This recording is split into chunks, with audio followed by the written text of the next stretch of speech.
So you can join the conversation right now on X. Remember to use the hashtag Beyond 100 Days and tag at TVC News NJ. After a 17-day harrowing experience, 137 kidnapped pupils in Kuriga Chikum local government area of Kaduna State have now regained freedom.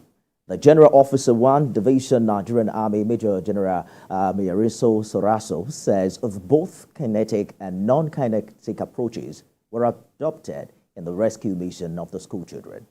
General Soraso stated this while handing the school children to the Kaduna State Governor, Senator Sani.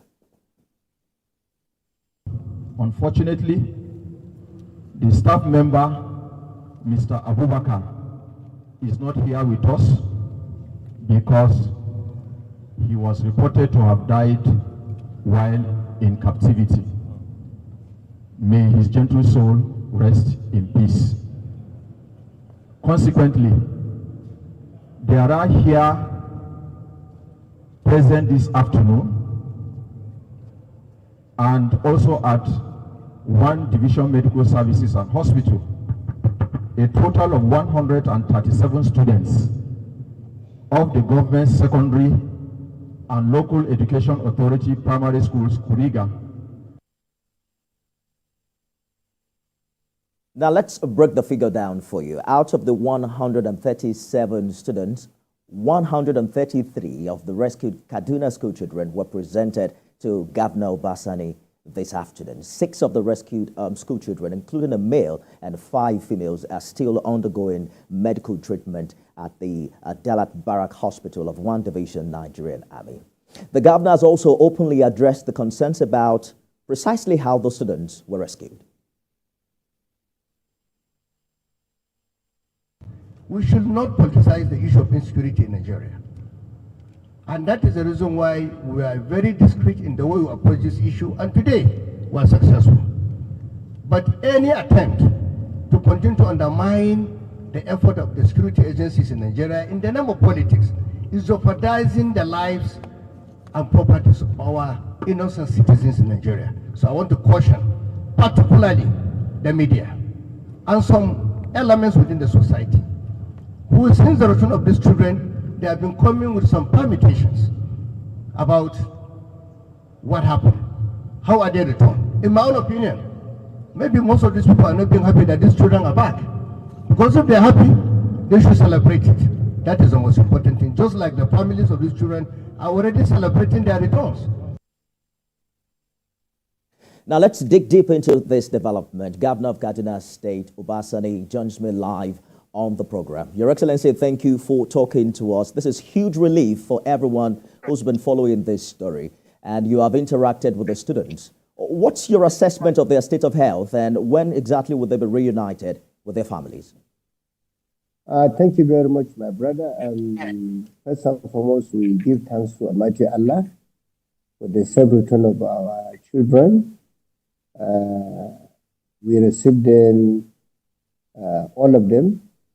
I was with them yesterday, but when I went to the military to see them, that is under the Kaduna State GOC, that's General Officer Commanding One Mechanized Division, General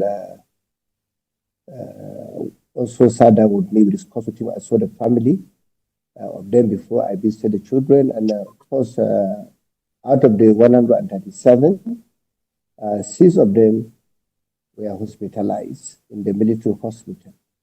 And today we received 131 this afternoon. The 6 that were hospitalized are still there. We're looking at them, and we're providing them with adequate medical attention. And of course, I'm happy they're doing very well. The 131 we received today are also extremely happy, their parents are happy, they're in high spirit. So for me, that is the most important thing, and I want to give credit to everyone that participated, supported this operation. Like I said, credit must go to President Bola Ahmed Tinubu. Right. He has shown leadership in the whole process. Quickly, let's talk about the number. You mentioned that the initial figure of 287 was incorrect, same as the 87 reported 48 hours later. What is responsible for this discrepancy, and how are you tackling it? I think there's no any problem. I must tell you the truth. Like I said in my speech, in this country, unfortunately, some people have decided to politicize the issue of insecurity just to achieve their political aim.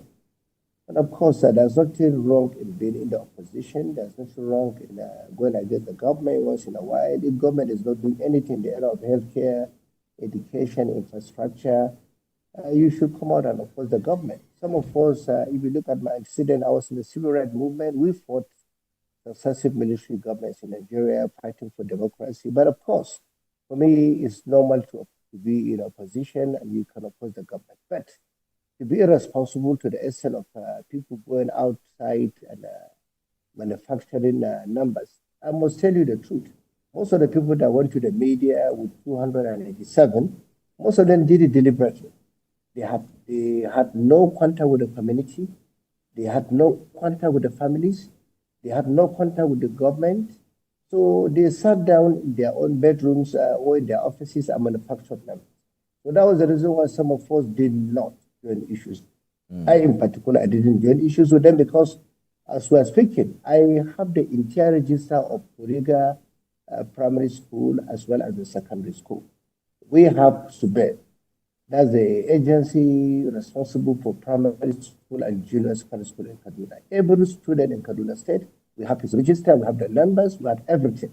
So when the people went to the praise with manufactured numbers, I was not worried. I was not worried. What was my focus? My focus was to continue to talk to the president, Bola Ahmed Tinubu, the national security advisors, service chiefs, all the security agencies to ensure the return of our children. Today, I'm happy. And Mr. Governor, let us talk about what happens from here, because you have talked about receiving about 200 police troops and 2 armored APCs. But these children, we are told, were found in Zamfara. That's over 200 kilometers away from Kaduna, and about a 5-hour trip. Are you concerned about how that happened without meeting no security infrastructure? And how do we ensure that this doesn't happen again? No, of course, let me give you assurance 100%. When this incident happened, I told people Kaduna is not a safe haven for the bandits. But some people, because of this very isolated incident, went to the media. When the children were kidnapped or abducted, they were taken to Zamfara. That is Lansado, where they were rescued. Simply because in Kaduna, I can tell you without any contradiction that we have been working closely with the 4 security agencies here in Kaduna State. Kaduna State is very safe, I must tell you the truth. This is an isolated issue. Even the Kajuri issue that people came out with numbers, was it last week? I came out to tell them those 87 numbers were fake. I went to the community personally, sat down with the community. Nobody in the community came out with a number, but some people manufactured the number from their own bedrooms or maybe in their offices. All right. In Kaduna, let me verify with you, we are doing very well. In terms of security, we are working closely with the communities, traditional rulers, community leaders, deepening intelligence sharing and gathering. We are working extremely hard. And let me say one thing to you. When you're talking about the numbers, some people that were talking about 287, it was deliberate.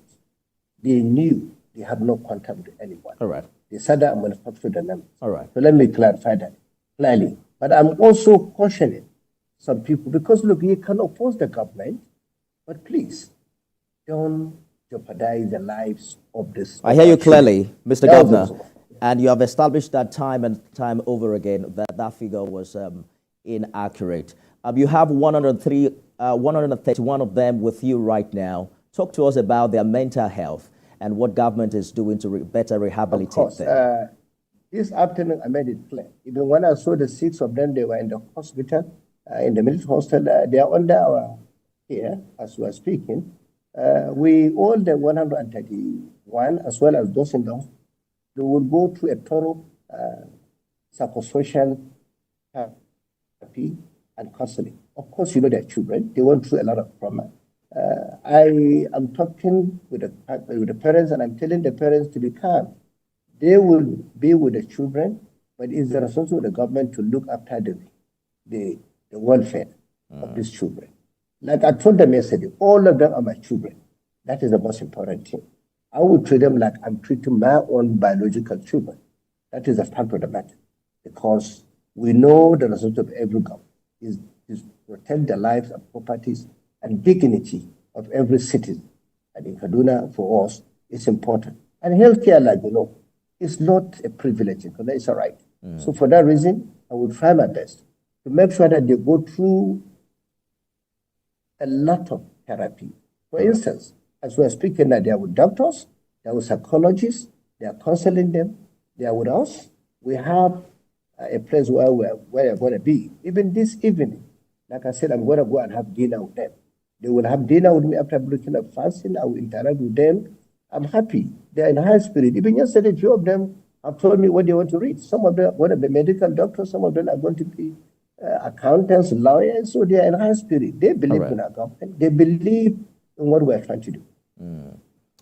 Governor Basane, thank you so much for joining us on the program this evening, and we wish you the best. Hopefully, this will mark the end to abductions in Kaduna State. Thank you for talking to us. Thank you, my brother. By the grace of God, it will be the last. Thank you.